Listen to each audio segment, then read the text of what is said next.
Doubtnut पर आप पाएं कोटा के बेस्ट और टॉप टीचर्स जैसे एनवी सर, जीबी सर, आकांक्षा मैम की फ्री वीडियो लेक्चर्स। आज ही डाउनलोड कीजिए डाउटनेट ऐप। आज का जो हमारा चैप्टर है वो है आपका कौन सा chapter, that is atomic structure. देखिए, आपको पता है कि अब हम फिजिकल केमिस्ट्री पे आ चुके हैं। बाकी जो आपकी इनऑर्गेनिक और ऑर्गेनिक केमिस्ट्री थी वो हमने डिस्कस कर ली। अब फिजिकल में जो नेक्स्ट चैप्टर आता है वो आपका एटॉमिक स्ट्रक्चर। पहले अगर बात करें थोड़ा सा ब्रीफ कि इस चैप्टर में हमें क्या पढ़ना है या फिर पेपर के पॉइंट ऑफ व्यू से क्या आपका इम्पोर्टेंट है। तो देखिए, अब तक का अगर आप अपना जो नीट या फिर AIPMT के भी प्रीवियस ईयर पेपर्स को जब एनालाइज करेंगे तो आप देखेंगे कि जो आपका एटॉमिक स्ट्रक्चर है इसमें दो ही टाइप के आपके क्वेश्चंस बनते हैं, या फिर मैं कहूँ दो ही टॉपिक्स से आपके क्वेश्चन बनते हैं। क्वेश्चन या तो आपका क्वेश्चन आता है क्वांटम नंबर्स पे। क्या आता है आपका क्वेश्चन? क्वांटम नंबर्स पे। अब वो आपके किसी भी टाइप के क्वांटम नंबर पे क्वेश्चन आ सकता है, चाहे वो प्रिंसिपल क्वांटम नंबर पे आए जिसको हम n से डिनोट करते हैं, या फिर एजिमुथल क्वांटम नंबर पर आए। मतलब इन क्वांटम नंबर्स पे वो किसी भी टाइप से घुमा फिरा करके क्वेश्चन पूछ लेता है आपसे। या फिर अगर क्वांटम नंबर पे क्वेश्चन नहीं आता है तो फिर आपका आता है एक न्यूमेरिकल। ओके, अब जो आपका न्यूमेरिकल आता है वो न्यूमेरिकल हो सकता है कि आपका हिजनबर्ग अनसर्टेनिटी प्रिंसिपल से भी आ सकता है, या फिर जो आपकी डी ब्रोगली वेवलेंथ इक्वेशन है उससे भी आ सकता है, या फिर सिंपल आपका जो एनर्जी का फॉर्मूला होता है वहाँ से भी आ सकता है। मतलब दो ही टाइप के क्वेश्चन बन रहे हैं। या तो आपका एक न्यूमेरिकल आएगा जिसमें यहाँ पे आपके 4-5 फॉर्मूलाज हैं, वो आप देख लीजिए। न्यूमेरिकल बहुत ज़्यादा डिफिकल्ट नहीं होता, बस आपको थोड़ा सा चीज़ें समझनी होती हैं, आप न्यूमेरिकल को कर सकते हो। थोड़ा सा यूनिट का ध्यान देना होता है। देन क्वांटम नंबर्स पे आता है। ठीक है, तो आज सबसे पहले हम इस चैप्टर का जो थोड़ा समरी है, एक बार उस समरी को समराइज कर लेते हैं पूरा कि क्वांटम नंबर्स में कौन सा क्वांटम नंबर क्या चीज़ बताता है। देन आपके कुछ रूल्स भी आते हैं यहाँ पे, उन रूल्स को भी पढ़ लेंगे। देन हम बात करेंगे ये जो आपकी इक्वेशंस हैं, ये न्यूमेरिकल्स हैं, इनके बारे में। फिर हम इसके कुछ क्वेश्चंस डिस्कस करेंगे, जितने आज हो पाएंगे वो आज। नेक्स्ट वीडियो जो हमारी आएगी उसमें भी हम एटॉमिक स्ट्रक्चर पे जितने भी क्वेश्चंस आपके पॉसिबल हैं या प्रीवियस ईयर में जितने क्वेश्चंस आए हैं उन सभी क्वेश्चंस को डिस्कस करेंगे। तो चलिए अभी हम ज़्यादा टाइम वेस्ट ना करते हुए वीडियो को स्टार्ट करते हैं। तो यहाँ पे सबसे पहले मैं बात करती हूँ आपका जो हाइड्रोजन का स्पेक्ट्रम है। क्या है आपका हाइड्रोजन स्पेक्ट्रम? देखिए, इस पे भी कई बार आपका क्वेश्चन आ जाता है कि यहाँ पे आपको बता देता है कि इलेक्ट्रॉन जो है वो उसके एग्जैक्ट पोजीशन नहीं बताता कि कौन सा शेल पे आपका इलेक्ट्रॉन प्रेजेंट है, कि उसका जो n है वो क्या है। वो कई बार बता देगा कि जो आपका इलेक्ट्रॉन है वो किस में है, बाल्मर सीरीज में है। ओके, और बाल्मर सीरीज से जो आपका इलेक्ट्रॉन है वो एक्साइट होकर के फिफ्थ स्टेट पे जा रहा है। अब अगर आपको यही नहीं पता कि जो आपकी बाल्मर सीरीज है ये कौन से n की वैल्यू से स्टार्ट होती है, तो ये क्वेश्चन करना आपके लिए थोड़ा डिफिकल्ट हो जाएगा। तो हमें पता है कि जब हम हाइड्रोजन स्पेक्ट्रम पढ़ते हैं तो यहाँ पे आपकी 5-6 सीरीज हैं जो कि हम इस इलेक्ट्रोमैग्नेटिक जो स्पेक्ट्रम हमारा आता है उसमें हमें ऑब्टेन होती है। तो पहले एक बार हम उन सीरीज का नाम पढ़ लेते हैं। तो पहली जो सीरीज आती है वो आती है आपकी लाइमन, देन आती है आपकी Balmer, Paschen, bracket, Pfund and last है आपकी हम्प्री। ये आपकी क्या है, सीरीज। अब कई बार क्वेश्चन आपका इस टाइप से भी पूछ सकता है कि जो आप इनमें से कौन सी सीरीज है जो आपको विजिबल रीजन में मिलती है, या फिर कौन सी सीरीज यूवी रीजन में आती है, राइट। तो ये भी हमें थोड़ा सा पता होना चाहिए। देखिए, बहुत डिफिकल्ट नहीं है इनको याद करना। आपकी लास्ट की ये जो चारों की चारों सीरीज हैं ये किस में आती हैं, आपकी इंफ्रारेड में। ठीक है, IR रीजन में आती हैं। जबकि जो आपकी लाइमन है ये आपकी आती है यूवी रीजन में, मतलब कि अल्ट्रावायलेट। सिर्फ एक ही ऐसी सीरीज है जो आपकी विजिबल में आती है, दैट इज बाल्मर। तो याद करना ज़्यादा डिफिकल्ट नहीं है, सिर्फ लाइमन और जो बाल्मर है इनको याद कर लो कि बाल्मर आपका विजिबल में आएगा, लाइमन आपका यूवी में आएगा। उसके अलावा जो भी बच गए वो आपके इंफ्रारेड में आते हैं। उसके बाद अगर आप इन सीरीज को सीक्वेंस में याद रखेंगे नाम, मतलब ऐसे बीच बीच में से नाम ना याद रख करके सीक्वेंस में जैसे मैंने लिखा है, तो आपके लिए इनकी n की वैल्यू को भी याद करना डिफिकल्ट नहीं होगा। देखिए, अब होता क्या है, जैसे आपके ये इस टाइप से बने हुए हैं शेल्स, राइट। यहाँ पे आपकी n की वैल्यू 1 है, तो यहाँ से आपका इलेक्ट्रॉन एक्साइट होकर के मान लीजिए n की वैल्यू 4 जो है वहाँ पे एक्साइट होकर के चला गया, तो 2 आपको शेल्स मिल गई, मतलब जो स्टार्टिंग पॉइंट था वो उसका N1 था एंड जो एक्साइट होकर के गया वो N4। तो इसको हम डिनोट करते हैं N1 से और इसको N2 से। जो ट्रांजैक्शन हुई उसमें हमने जहाँ पे इलेक्ट्रॉन पहले था उसको N1 बोला और जहाँ पर गया उसको हमने N2 बोला। ओके, अगर मैं सबसे पहले इन सब के N1 की बात करूं कि N1 जो पोजीशन है वो क्या होगी, तो जो लाइमन है ये सीरीज सबसे पहले आती है, तो इसको हम बोलते हैं इसका N1 क्या है आपका 1। देन आप कंटिन्यू इनको इंक्रीज, जो आपका मतलब काउंटिंग का जो नंबर है उसमें आप लिखते जाइए इंक्रीजिंग ऑर्डर में। बाल्मर का 2, देन 3, देन 4, 5 और 6। ठीक है, तो इस टाइप से जो ये आपकी शेल्स हैं ये क्या होती चली जाती हैं आपकी कॉन्टिन्यूसली इंक्रीज होती चली जाती है। तो ये इनके N1 के लेवल्स हैं। देन अगर N2 की, चलिए अगर मैं इसको N1 बोल देती हूँ तो ये आप N2 कर दीजिए यहाँ पे, ये है आपका N2। तो सिंपल है, अगर इसका फर्स्ट सीरीज थी लाइमन की, ये जो आपका N1 है, यहाँ पे आपकी लाइमन सीरीज स्टार्ट होती है, तो सिंपल है जो इसकी ट्रांजैक्शन होगी वो 1 पे ऑलरेडी अगर आपका इलेक्ट्रॉन है तो 1 पे तो हो नहीं सकती, मतलब इससे हायर पे ही जाएगा, हायर लेवल पे जाएगा। अब हायर लेवल पे वो हो सकता है इस पे भी जा सकता है, इस पे भी जा सकता है और इस पे भी जा सकता है, यही तो पॉसिबिलिटी है। तो जो नेक्स्ट ट्रांजैक्शन जो होगी N2, वो जो N1 की वैल्यू है उसको छोड़ करके आपकी कुछ भी हो सकती है, लाइक यहाँ पे 2, 3, 4 सो ऑन, किसी पे भी जा सकता है। सिमिलरली बाकी आइटम्स की बात, सीरीज की बात करूं मैं, तो ये 2 है, स्टार्टिंग में ही आपका इलेक्ट्रॉन 2 है, एक्साइट होगा इलेक्ट्रॉन, राइट, तो मतलब एक्साइट होगा तो नीचे की तरफ तो बिल्कुल भी नहीं आएगा, 1 पे नहीं आएगा, एक्साइट होकर के हायर ट्रांजैक्शन में जाएगा। तो 2 से या तो ये 3 पे जाएगा, 4 पे जाएगा या 5 पे जाएगा एंड सो ऑन, हायर में कितने पे भी जा सकता है। सिमिलरली ऐसे ये 3 ऑलरेडी है तो उससे हायर में 4, 5, 6 किसी पे भी जा सकता है। अगर आपका न्यूमेरिकल आता है तो आपको न्यूमेरिकल में इंफॉर्मेशन दी जाएगी कि वो कौन से ट्रांजैक्शन पे जा रहा है। ठीक है, उसके बाद यहाँ पे आपका एक कॉमन फॉर्मूला आता है जहाँ पे आपकी N1, N2 ट्रांजिशन सीरीज की बात करते हैं, तो ये है आपका रिडबर्ग फॉर्मूला। क्यों, ठीक है, हम इसको क्या बोलते हैं, रिडबर्ग फॉर्मूला, एंड इस फॉर्मूला में आपका एक रिडबर्ग कांस्टेंट भी होता है। ठीक है, फॉर्मूला क्या है आपका, ये होता है आपका म्यू बार। ये जो क्वांटिटी है इसको हम क्या बोलते हैं, वेव नंबर। ठीक है, एक चीज समझिएगा, आपको पता है कि हमारे एनर्जी का एक सिंपल सा फॉर्मूला जो कि सभी को ही पता है, दैट इज E=H न्यू। ये न्यू और ये टर्म दोनों ही क्या है आपकी डिफरेंट है। इस न्यू को हम क्या बोलते हैं, फ्रीक्वेंसी, और ये क्या है आपका वेव नंबर। तो अब कहेंगे वेव नंबर क्या होता है मैम, तो देखिए E=H न्यू जो है आप इसको ऐसे भी लिख सकते हैं hc/λ, क्योंकि जो ये आपकी फ्रीक्वेंसी है ये क्या होती है c/λ, मतलब स्पीड ऑफ लाइट अपॉन में वेवलेंथ, और जो आपका 1/λ या 1/वेवलेंथ होती है that one is equals to wave number. क्या होता है वो आपका वेव नंबर। तो जो आपका वेव नंबर की अगर यूनिट की बात करें तो सिंपल है, वेवलेंथ की इनवर्स, और वेवलेंथ को हम मतलब वेवलेंथ तो काइंड ऑफ डिस्टेंस है जिसको हम मीटर या सेंटीमीटर में मतलब मेजर करते हैं।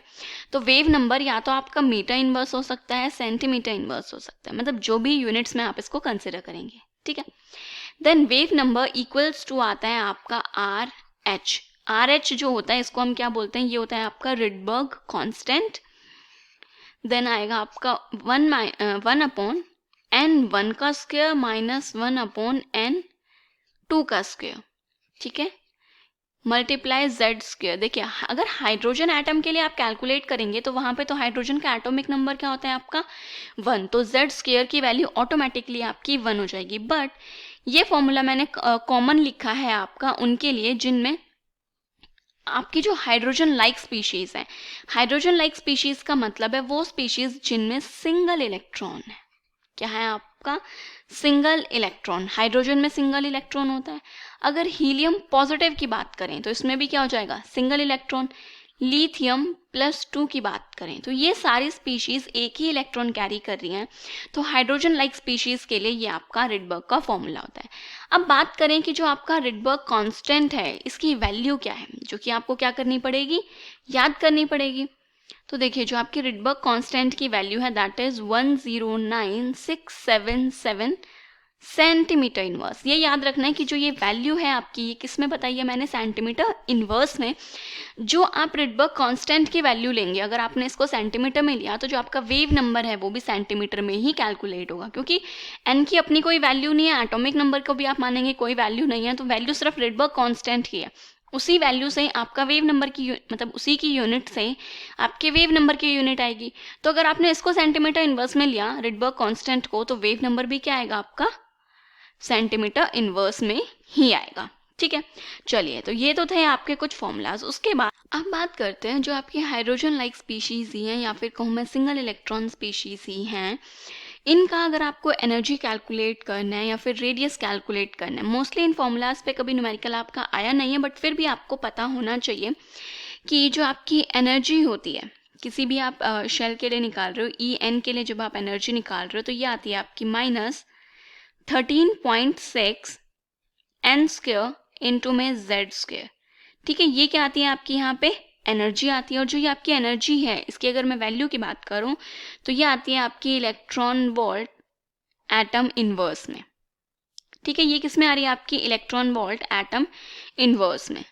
अगर आपको इस एनर्जी को किस में कैलकुलेट करना है, जूल में कैलकुलेट करना है, तो यहाँ पे इलेक्ट्रॉन वोल्ट और जूल में एक रिलेशन होता है। वो रिलेशन क्या है आपका, देखिए, जो आपका 1 इलेक्ट्रॉन वोल्ट है ये बराबर होता है 1.6 इंटू में 10⁻⁻19 जूल के। तो यहाँ से आप इनमें कन्वर्जन इजीली कर सकते हैं। ठीक है, तो ये तो था आपका एनर्जी का फॉर्मूला। अब अगर नेक्स्ट मैं बात करूँ यहाँ पे रेडियस का फॉर्मूला, अगर आपको रेडियस निकालना है, मतलब न्यूक्लियस से उस इलेक्ट्रॉन के बीच का रेडियस को कैलकुलेट करना है, तो ये होता है आपका 0.529 इंटू में n square upon Z square. और ये जब रेडियस निकालोगे तो इसकी वैल्यू आती है आपकी एंगस्ट्रॉम में। तो देखिए, जो आप फॉर्मूला सिर्फ याद करना इंपॉर्टेंट नहीं होता, आपको साथ में ये भी ध्यान रखना है कि जो आपका फॉर्मूला है, राइट, क्या है जो आपका फॉर्मूला है वो आपको किस यूनिट में याद किया। लाइक बच्चे ये याद रख लेंगे 0.529 एन स्क्वायर अपॉन जेड, इतना टर्म याद है, बट उन्हें ये नहीं याद कि जो उन्होंने फॉर्मूला याद किया था उसमें आंसर आपका किस यूनिट में आएगा। जैसे कि यहाँ पे एंगस्ट्रॉम में आएगा, मान लीजिए पेपर में वो आपसे पिकोमीटर में पूछ लेता है। अब आपको ध्यान ही नहीं है कि आपने फॉर्मूला एंगस्ट्रॉम में याद किया था, तो आपको पिकोमीटर में कन्वर्ट करना पड़ेगा। मतलब 10⁻⁻2 का डिफरेंस आ रहा है ना एंगस्ट्रॉम और पिकोमीटर में, तो वो चीज़ आपको यहाँ पे थोड़ी सी ध्यान देनी पड़ेगी। उसके बाद हम नेक्स्ट चलते हैं डी ब्रॉगली वेवलेंथ पे। नेक्स्ट आता है आपका डी ब्रॉगली वेवलेंथ। तो देखिए, जो डी ब्रॉगली वेवलेंथ है इसको आपको फॉर्मूला ही पढ़ना है, और आपका इस फॉर्मूला पे ही कई बार न्यूमेरिकल जो है वो आ जाता है। एक चीज़ और, जो आपका डी ब्रॉगली वेवलेंथ है ये सिर्फ माइक्रोस्कोपिक पार्टिकल्स के लिए होता है। किसके लिए होता है, माइक्रोस्कोपिक पार्टिकल्स। मतलब कि जितने जो छोटे छोटे पार्टिकल्स होते हैं जिनको माइक्रोस्कोप्स की हेल्प से देखते हैं, ये उन्हीं पार्टिकल्स के लिए है आपकी वेवलेंथ। जो माइक्रोस्कोपिक पार्टिकल्स हैं, या फिर मैं कहूँ जो बड़े पार्टिकल्स हैं, या फिर जिनको हम डे टू डे लाइफ में यूज़ करते हैं, उन पार्टिकल्स पे आपकी जो डी ब्रॉगली वेवलेंथ है आप इसको अप्लाई नहीं कर सकते। सेम चीज़ जो आपकी हिजनबर्ग अनसर्टेनिटी प्रिंसिपल है, वहाँ पर भी यही चीज़ अप्लाई होती है। ये दोनों ही कॉन्सेप्ट्स आपके माइक्रोस्कोपिक पार्टिकल्स के लिए ही यूज़ होते हैं। ठीक है, अब जो आपका डी ब्रॉगली वेवलेंथ है ये क्या कहता है, कहता है कि जो आपकी वेवलेंथ है that is equals to h/mv। m है मास, v है क्या है आपकी वेलोसिटी, और h तो आपका प्लैंक्स कांस्टेंट है जो कि एक कांस्टेंट है, राइट। दूसरी चीज आपको पता है कि जो आपका मोमेंटम है p, मोमेंटम को हम किससे डिनोट करते हैं, यहाँ पे p से डिनोट करते हैं। जो मोमेंटम है ये इक्वल होता है m v के, मतलब मास इनटू वेलोसिटी के। तो इसी डी ब्रॉगली वेवलेंथ को आप इस टाइप से भी लिख सकते हैं h/p। ओके, अब आपको पता है कि जो आपकी कई बार क्या होता है कि जो आपकी डी ब्रॉगली वेवलेंथ और जो आपकी काइनेटिक एनर्जी है इनके बीच में कुछ क्वेश्चन आ जाता है, तो उसके लिए भी हम एक डायरेक्ट फॉर्मूला ही निकाल लेते हैं कि हमें पेपर में इतना टाइम नहीं लगाना पड़े कि हम दोनों में रिलेशन निकाल रहे हैं। तो आपकी जो काइनेटिक एनर्जी है ये क्या होती है, ये होती है आपकी हाफ mv²। अब देखिए, आपके पास फॉर्मूला जो है इसमें m और v की वैल्यू है, तो यहाँ से हम क्या करते हैं, v की वैल्यू कैलकुलेट कर लेते हैं। अगर आप v की वैल्यू कैलकुलेट करेंगे तो ये आएगा आपका काइनेटिक एनर्जी इंटू में 2 डिवाइडेड बाय मास का अंडर रूट, बिकॉज यहाँ पे v² था। इस v की वेलोसिटी को मैंने यहाँ पे क्या कर देना है, पुट कर देना है, तो ये आएगा wave length h/m into v की वैल्यू पुट करनी है, that is 2 into kinetic energy upon में m का अंडर रूट। अब ये जो मास है इसके एक मास के अंडर रूट को कैंसिल आउट करेगा, क्योंकि देखिए ये जो आपका m है आप इसको कैसे लिख सकते हैं, अंडर रूट m इंटू में अंडर रूट m। ये अंडर रूट m इस मास को क्या कर देगा, कैंसिल, तो सिर्फ एक ही मास का अंडर रूट बचेगा। तो यहाँ से आप सिंपली लिखेंगे h under root 2 into kinetic energy into m, मतलब 2 टाइम्स काइनेटिक एनर्जी और क्या आ जाएगा आपका मास। ठीक है, तो ये क्या हो गया आपका डी ब्रोगली वेवलेंथ और जो आपकी काइनेटिक एनर्जी है उन दोनों के बीच में आपका एक रिलेशन आ गया। ओके उसके बाद हम बात करते हैं यहाँ पे हिजनबर्ग अनसर्टेनिटी प्रिंसिपल की। तो जो आपका हिजनबर्ग अनसर्टेनिटी प्रिंसिपल है उसने क्या कहा कि इम्पॉसिबल है, ये दो चीज़ें बोलता है।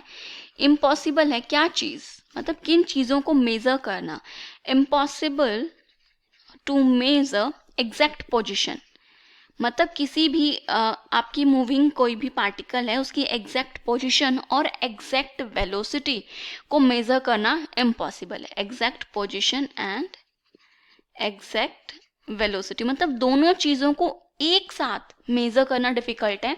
अगर आपको एक चीज़ मेज़र करनी है, लाइक आपको एग्जैक्ट पोजीशन को मेज़र करना है तो आप कर सकते हो, बट आप कह रहे हो कि एग्जैक्ट पोजीशन और एग्जैक्ट वेलोसिटी एक ही पॉइंट पे अगर आपको मेज़र करने के लिए बोल दी जाए, एक ही साथ मेज़र करने के लिए बोल दी जाए, तो हम इनको एक्यूरेटली मेज़र नहीं कर सकते। कोई भी माइक्रोस्कोपिक, मतलब बहुत छोटा सा जो पार्टिकल है, लाइक आपका इलेक्ट्रॉन है, एक माइक्रोस्कोपिक पार्टिकल है, अगर आप इलेक्ट्रॉन की पोजीशन भी और उसकी वेलोसिटी भी, की न्यूक्लियस है ये आपका और क्या कर रहे हैं यहाँ पे जो आपका इलेक्ट्रॉन है ये इसके चारों तरफ घूम रहा है, तो मैं कह रही हूँ कि मुझे पता करके बताओ कि इलेक्ट्रॉन की पोजीशन क्या है और उस टाइम पे वो किस स्पीड से घूम रहा है।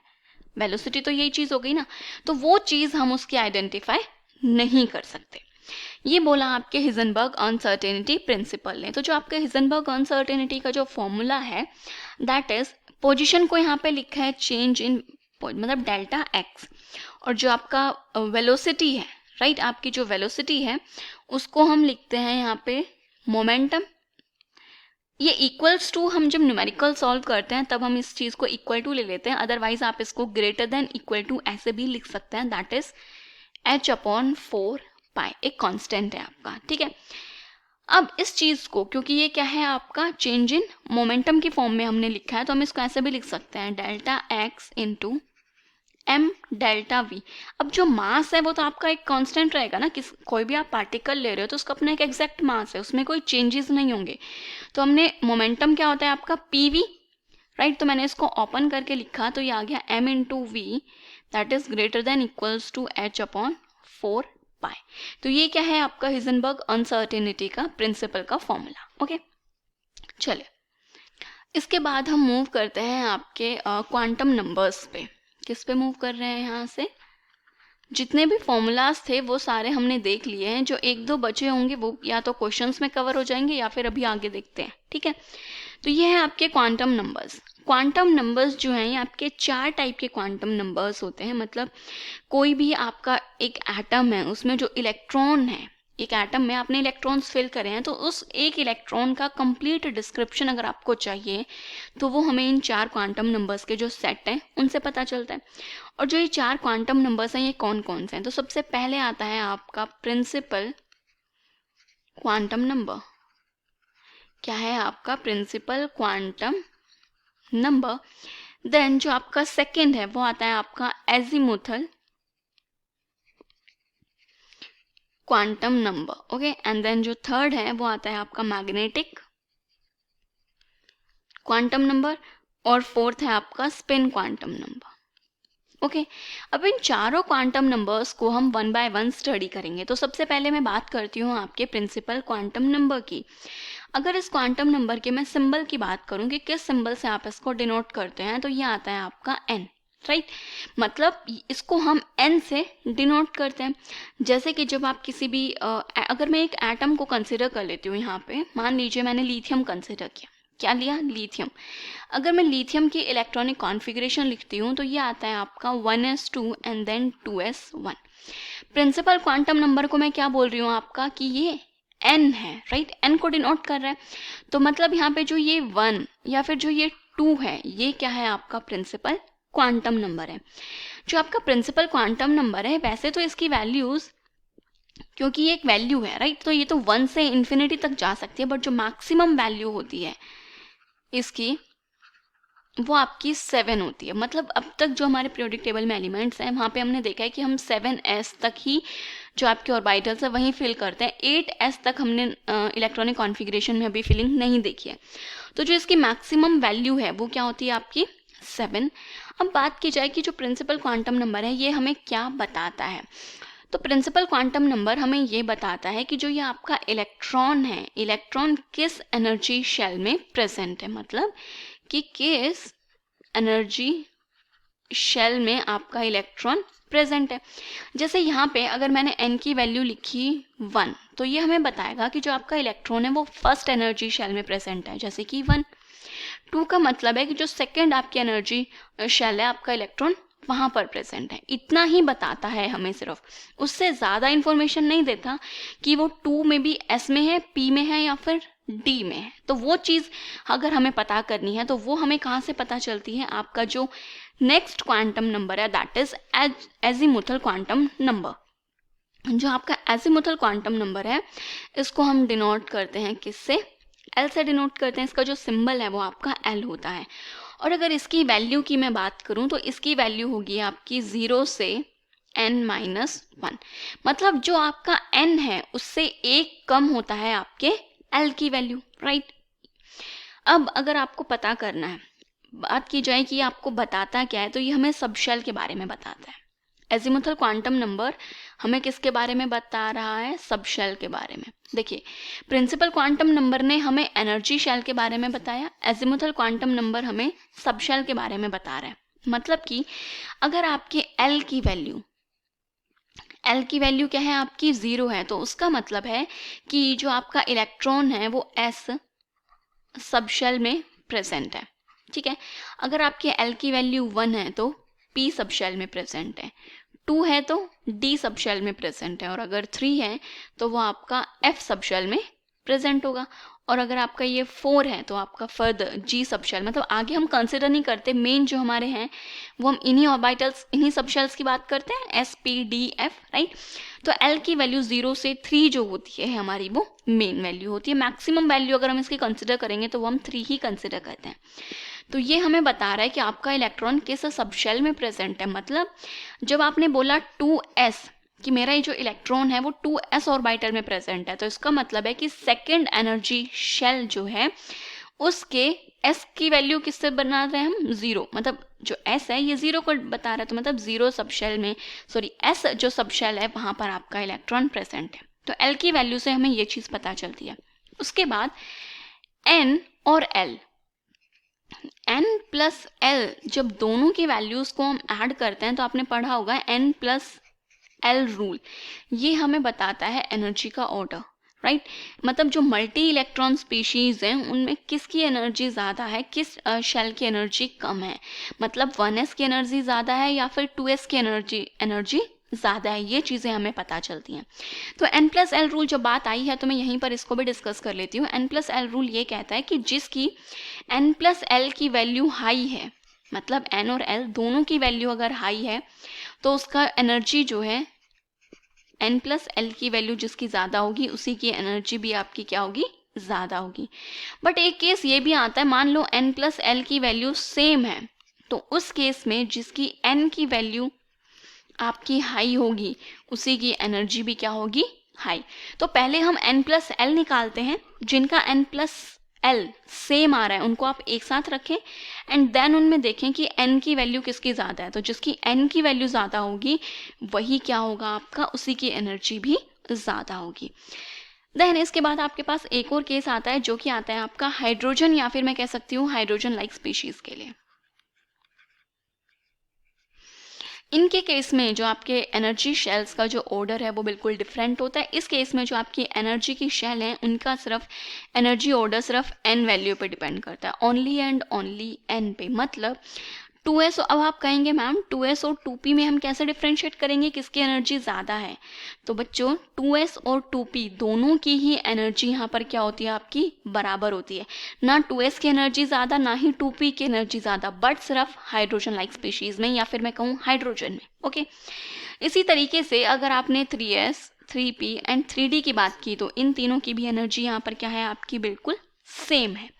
ओके, उसके बाद जो आपका एजीमुथल क्वांटम नंबर है, यहाँ से हम एक और चीज़ कैलकुलेट कर सकते हैं, वो है आपका एंगुलर मोमेंटम। अब बात की जाए कि एंगुलर मोमेंटम कैसे कैलकुलेट किया जाता है, तो एंगुलर मोमेंटम कैलकुलेट करने का भी आपका एक फॉर्मूला है, that is L into L plus 1 का अंडर रूट h अपॉन 2 पाई, राइट।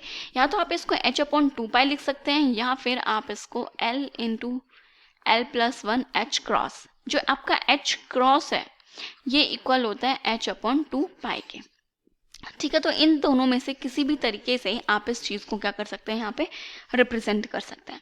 नेक्स्ट आता है आपका मैग्नेटिक क्वांटम नंबर। देखिए जो आपका मैग्नेटिक क्वांटम नंबर है, इसकी अगर मैं बात करूं पहले कि इसको डिनोट कैसे करते हैं, तो या तो हम इसको m से डिनोट करते हैं, या फिर हम इसको ml से डिनोट करते हैं। मतलब ये जो l है ये इसके नीचे छोटा सा इस टाइप से लिखा हुआ होता है। ठीक है, दोनों में से किसी भी तरीके से आप इसको डिनोट कर सकते हैं। इसकी अगर वैल्यूज़ की बात करूं तो ये आता है आपका -l 0 + l, मतलब -l से +l तक की क्या होती हैं, इसकी ज़ीरो मतलब वैल्यूज़ होती हैं।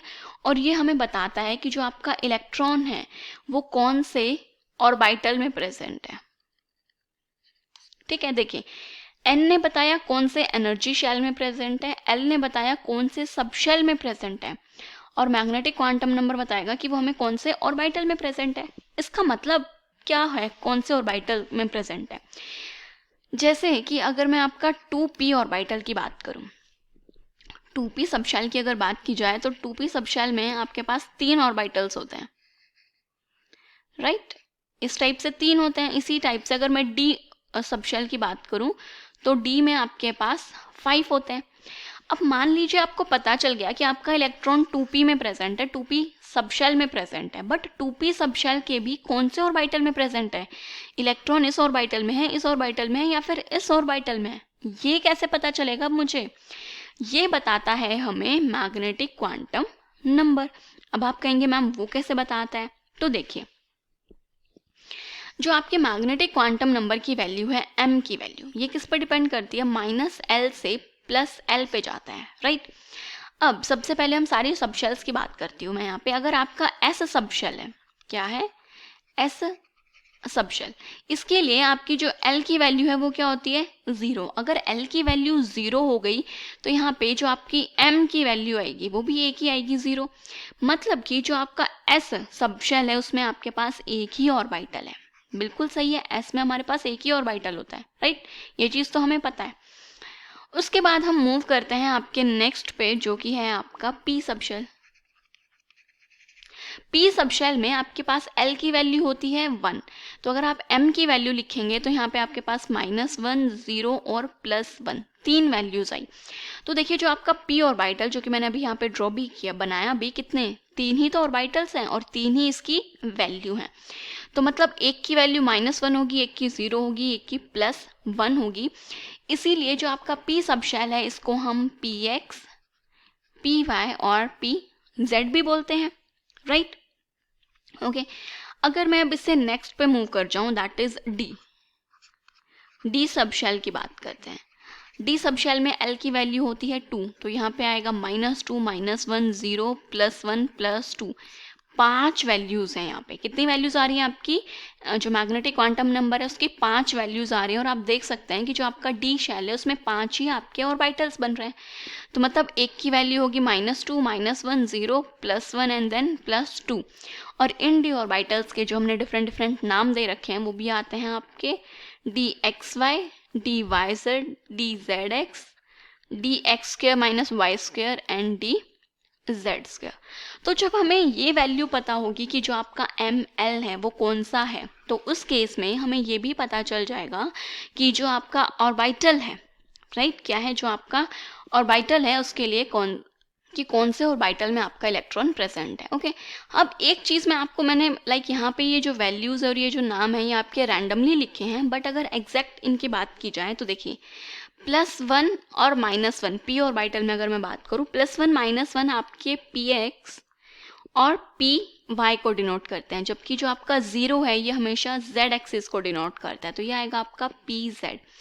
इसी टाइप से जो आपका d ऑर्बिटल है, राइट, जो आपका d ऑर्बिटल है उसमें जो आपका 0 है ये डिनोट करेगा आपका dz² को। इसको कौन डिनोट करेगा? 0।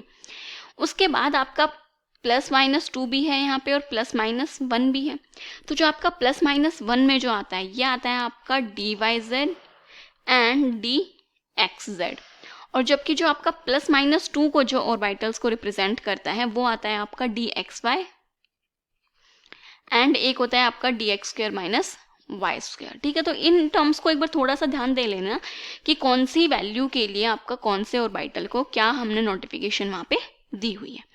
उसके बाद जो आपका लास्ट क्वांटम नंबर यहाँ पे बच गया वो क्या है? आपका स्पिन क्वांटम नंबर।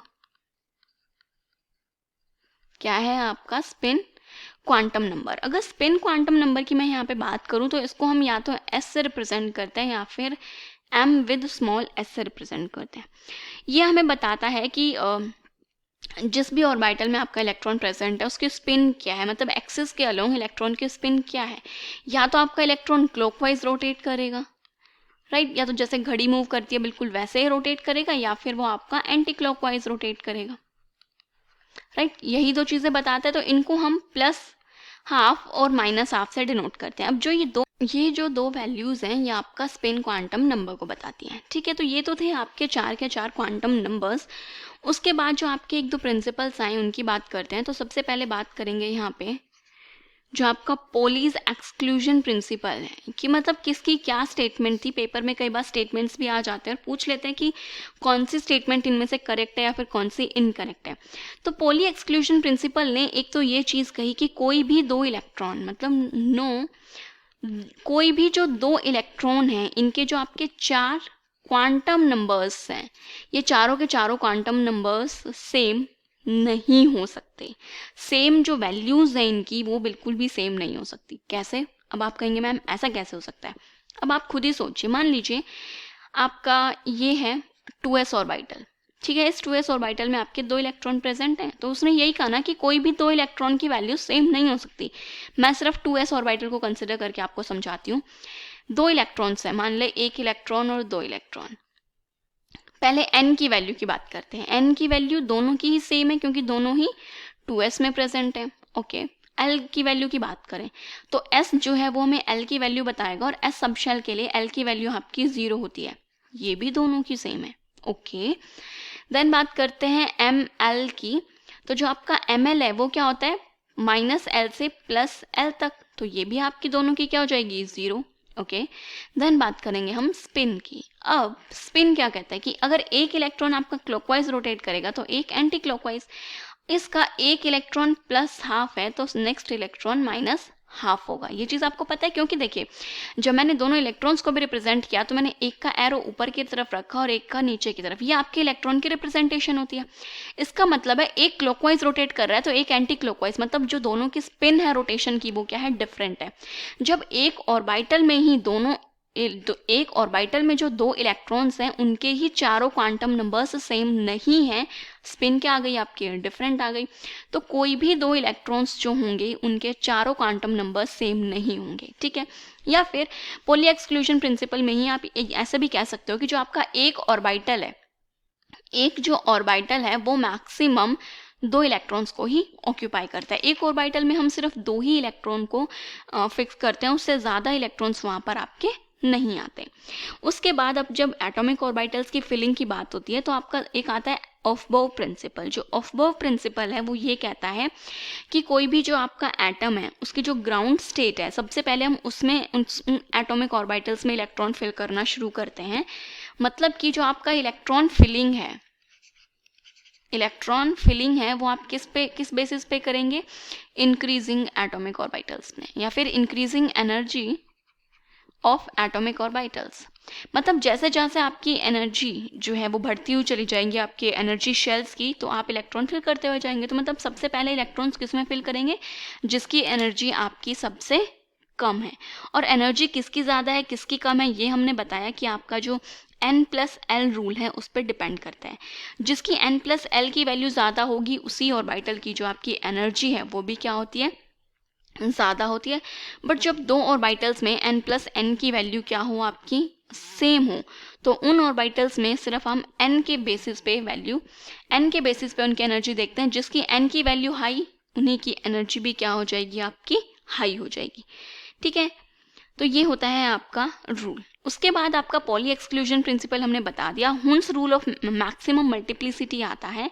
ये जो है ये क्या कहता है कि पहले जो आपके ऑर्बिटल्स हैं ये आपके इन ऑर्बिटल्स के लिए, लाइक आपका ये p ऑर्बिटल है, p सबशेल है,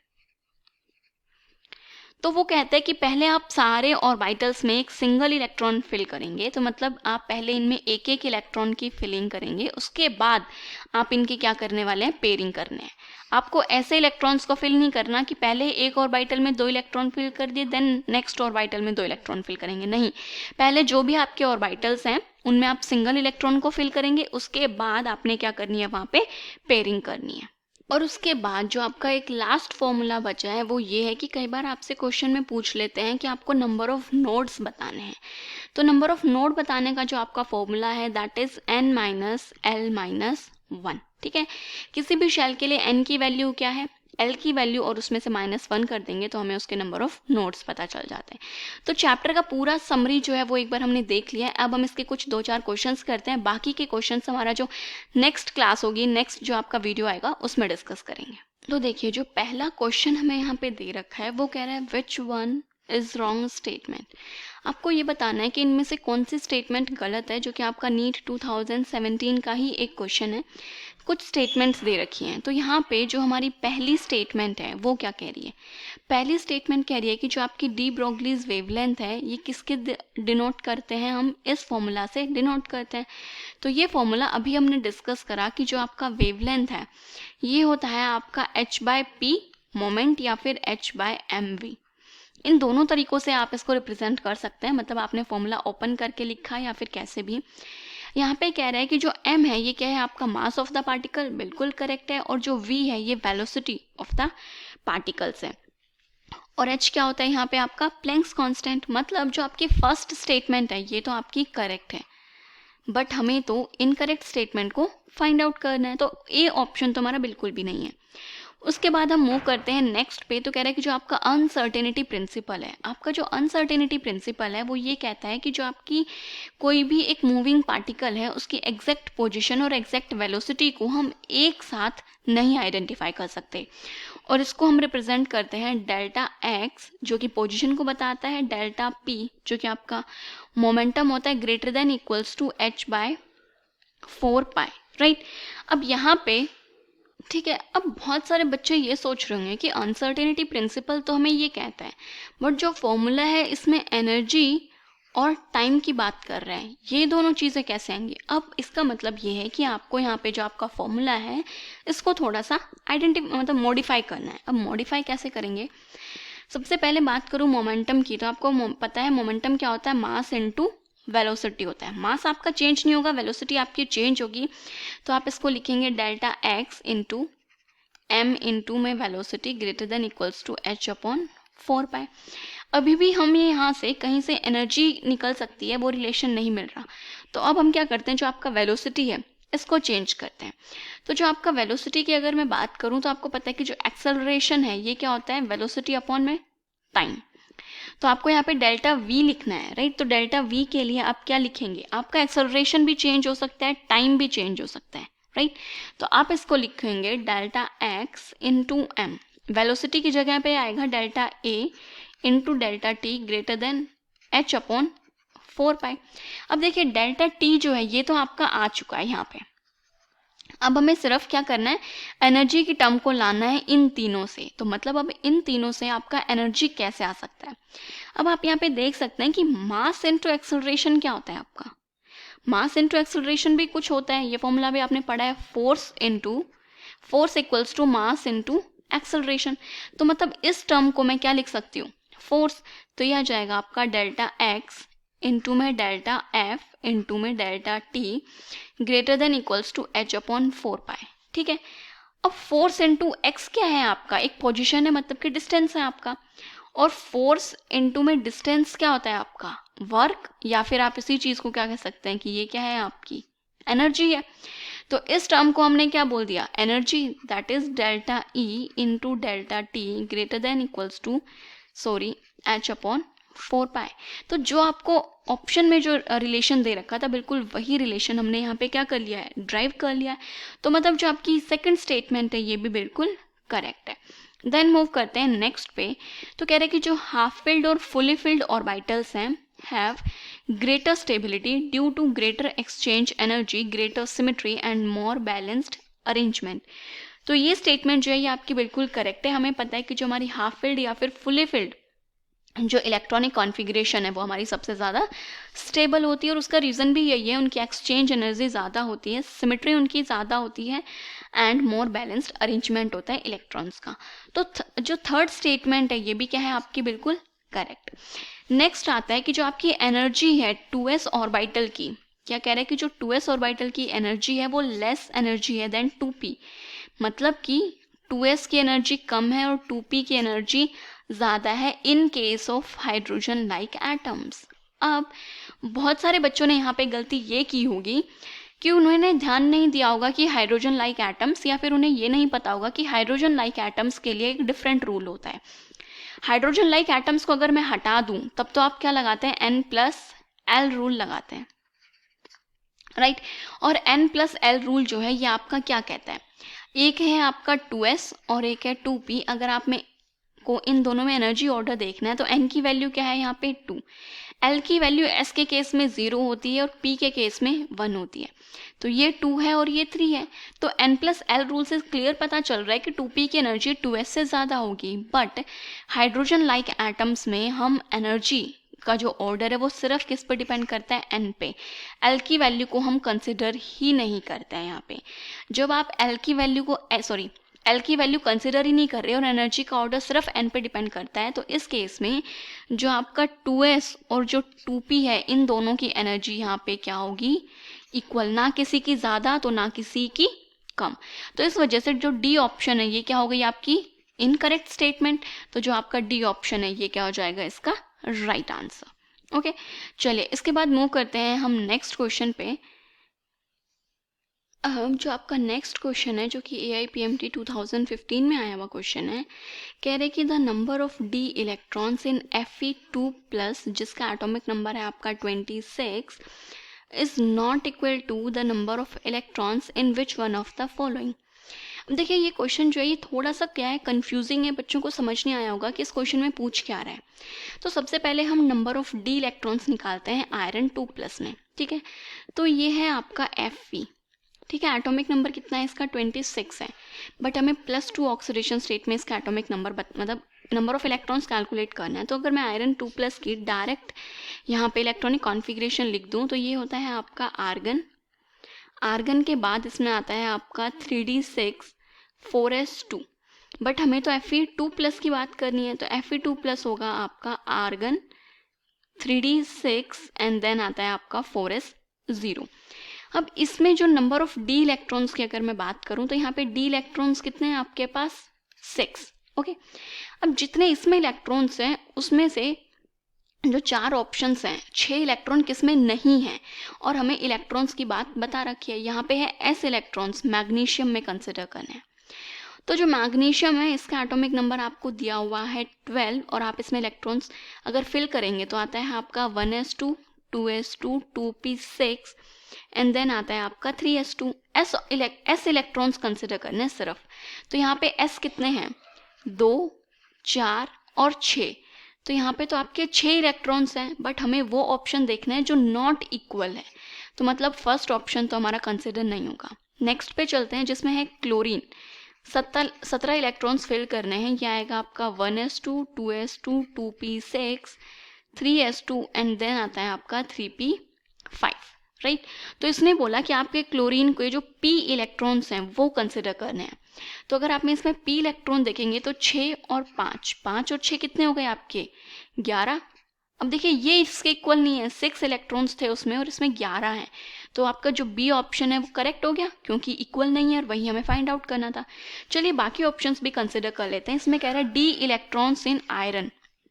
आयरन के डी इलेक्ट्रॉन्स तो हम यहीं पे देख सकते हैं 6 ही हैं, तो इक्वल है, ये भी आंसर नहीं होगा। देन कह रहे हैं नियोन के पी इलेक्ट्रॉन्स। तो अगर नियोन की इलेक्ट्रॉनिक कॉन्फ़िगरेशन लिखूं तो ये आएगा आपका 1s2, 2s2 एंड 2p6। बस हो गए 10 इलेक्ट्रॉन। पी इलेक्ट्रॉन की बात की है यहाँ पे और पी में कितने हैं, इसके पास भी 6 हैं, तो वो भी मैच कर रहा है आयरन प्लस 2 के इलेक्ट्रॉन से। तो जो आपका नियोन है ये भी इसका आंसर नहीं होगा। तो जो करेक्ट आंसर है वो है पी इलेक्ट्रॉन्स इन क्लोरीन। तो देखिए आज हमने इसके 2 ही क्वेश्चंस डिस्कस करे हैं। बाकी के जो क्वेश्चंस बच गए, बहुत सारे क्वेश्चंस हैं इसके जो कि क्वांटम नंबर्स और न्यूमेरिकल्स पे बेस्ड क्वेश्चंस है, वो हम इसके नेक्स्ट वीडियो में डिस्कस करेंगे। क्लास 6 से 12 से लेके नीट, IIT, जेई मेंस और एडवांस के लेवल तक 10 मिलियन से ज़्यादा स्टूडेंट्स का भरोसा। आज ही डाउनलोड करें डाउटनेट ऐप या व्हाट्सएप कीजिए अपने डाउट्स 8400 400 400 पर।